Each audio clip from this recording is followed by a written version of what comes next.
IPO, Nifty, Sensex, stock exchange, SEBI, startup, angel investor कुछ नहीं समझ आता तो ये वीडियो एंड तक ज़रूर देखना एंड आई प्रॉमिस आपके सारे डाउट्स क्लियर हो जाएंगे। तो एक एग्जांपल से समझते हैं। मान लीजिए अर्जुन नाम के एक पर्सन को एक बिजनेस आइडिया आता है कि एक ऐसा ऐप बनाया जाए जो कि लोकल किचन से घर का खाना डिलीवर करेगा, और इस आइडिया को इम्प्लीमेंट करने को स्टार्टअप कहते हैं। तो इस आइडिया को इम्प्लीमेंट करने के लिए अर्जुन के पास 5 लाख रुपए उसकी लाइफ सेविंग थी। उससे उसने एक छोटा सा ऑफिस रेंट किया और 2 इंजीनियर्स हायर किए और अपना बिजनेस स्टार्ट किया। और इसी प्रोसेस को बूट स्ट्रैपिंग कहते हैं। जब कोई अपना बिजनेस खुद से अपनी पॉकेट से फंड करता है तो उसे ही बूट स्ट्रैपिंग कहते हैं। तो बिजनेस स्टार्ट हो गया, बिजनेस धीरे धीरे ग्रो करने लगा।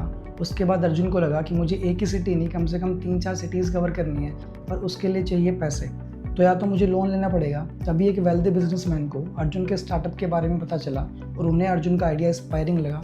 तो उन्होंने 50 लाख रुपए दिए अर्जुन को in exchange of 15% of the company. Arjun अभी प्राइवेट लिमिटेड कंपनी चला रहा है और उस प्राइवेट लिमिटेड कंपनी का 15% अर्जुन ने उस पर्सन को दिया, और उसी पर्सन को बोलते हैं एंजल इन्वेस्टर। एंजल इन्वेस्टर एक ऐसा पर्सन होता है जो कि बेट लगाता है किसी स्टार्टअप पे खुद के पैसे से। तो उन पैसों से अर्जुन ने 3-4 सिटीज़ कवर कर ली। अर्जुन का बिजनेस ग्रो करने लगा, पर थोड़े टाइम के बाद अर्जुन को लगा कि मुझे यार 3-4 सिटीज़ में ही नहीं रहना है, मुझे पैन इंडिया जाना है, यानी कि मुझे पूरा इंडिया कवर करना है। पर उसको ये भी पता था कि ये 50 लाख से पॉसिबल नहीं है, अब करोड़ों रुपए चाहिए होंगे।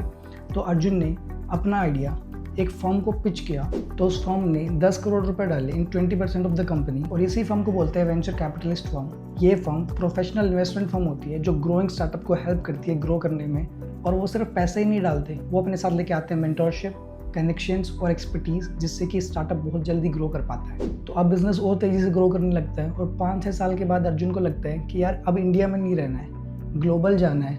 और जो एंजल इन्वेस्टर्स और वीसीज़ ने भी पैसा डाला हुआ है, उन्हें भी लगता है कि यार अब मुझे अपना एग्जिट चाहिए, बहुत सारा रिटर्न बन गया है, अब मुझे अपना पैसा वापस चाहिए। पर उनके पास कोई ऑप्शन नहीं होता इक्विटी सेल करने का, क्योंकि अर्जुन के पास जो अभी है वो प्राइवेट लिमिटेड कंपनी है। तो प्राइवेट लिमिटेड कंपनी के शेयर्स बेचने के लिए कोई प्लेटफॉर्म नहीं है अभी एंजल इन्वेस्टर्स के पास जिससे कि वो अपना एग्जिट ले पाए। तो यहीं पे ज़रूरत पड़ती है आईपीओ की। आईपीओ का मतलब होता है initial public offering.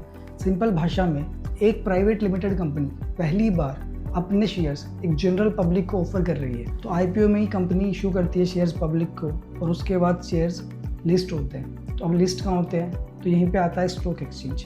Shares list होते हैं स्टॉक एक्सचेंज पे, और स्टॉक एक्सचेंज इज लाइक अ सब्जी मंडी, पर वहाँ पे सब्जी ट्रेड नहीं हो रही है, शेयर्स ट्रेड हो रहे हैं। इंडिया में 2 स्टॉक एक्सचेंजेस हैं, एक एनएससी नेशनल स्टॉक एक्सचेंज और एक BSc Bombay stock exchange. Top 50 companies जो एनएससी पर लिस्टेड हैं उसके इंडेक्स को निफ्टी 50 कहा जाता है, और टॉप 30 कंपनीज जो बीएससी पर लिस्टेड है उसके इंडेक्स को सेंसेक्स कहा जाता है। डेली स्टॉक एक्सचेंज में लाखों करोड़ों शेयर्स ट्रेड हो रहे हैं।